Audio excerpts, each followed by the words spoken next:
Hello everyone, কেমন আছো তোমরা সবাই? আশা করি তোমরা খুব ভালো আছো, সুস্থ আছো।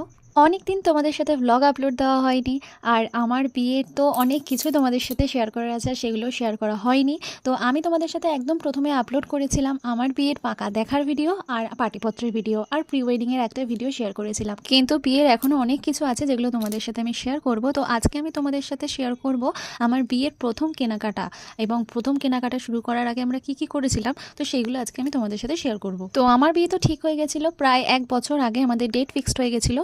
আর আমার যে ব্রাহ্মণ ছিল সে ছিল আমাদের একদম কুলো ব্রাহ্মণ। সেই ব্রাহ্মণ যেটুই আমাদেরকে বলে দিয়েছিল যে বিয়ের কেনাকাটা শুরু করার আগে যে কোনো মা কালীর মন্দিরে গিয়ে হলুদ আর সিঁদুর ছুঁয়ে নিয়ে আসতে, সেই হলুদ সিঁদুরই প্রথম বিয়ের কার্ডে ছোঁয়ানো হবে। তো আমরা আমাদের বাড়ির কাছেই বেহালাতে সিদ্ধেশ্বরী কালী মন্দিরে গেছিলাম, আর সিঁদুর হলুদ ছোঁয়ানোর সাথে সাথে আমরাও সেদিন একটু পুজো দিয়ে নিয়েছিলাম। আর সেদিনকে ছিল রথযাত্রার দিন শুভ বলে আমরা সেদিন গেছিলাম।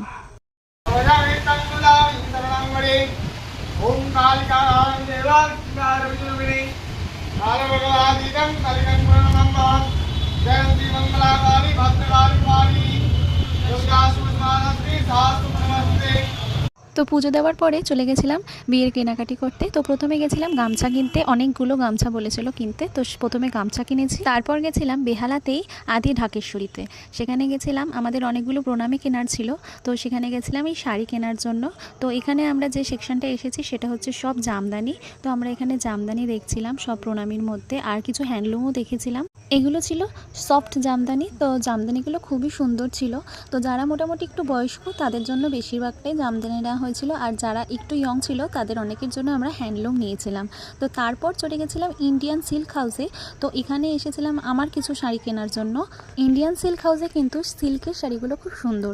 তো আমি এখান থেকে একটা হলুদ আর পিঙ্কের মধ্যে একটা সিল্কের শাড়ি নিয়েছিলাম, যেটা আমার লজ্জাবস্ত্রের জন্য নেওয়া হয়েছিল।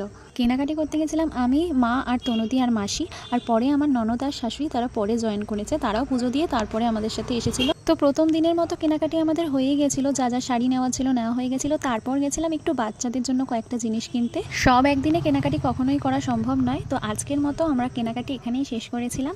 তো যাব আবার পরের দিন, অনেক কিছু বাকি। আজকের মতো এখানেই শেষ করলাম। সবাই ভালো থাকবেন, সুস্থ থাকবেন, দেখা হবে খুব তাড়াতাড়ি পরের একটা ব্লগে। আজকের মতো টাটা।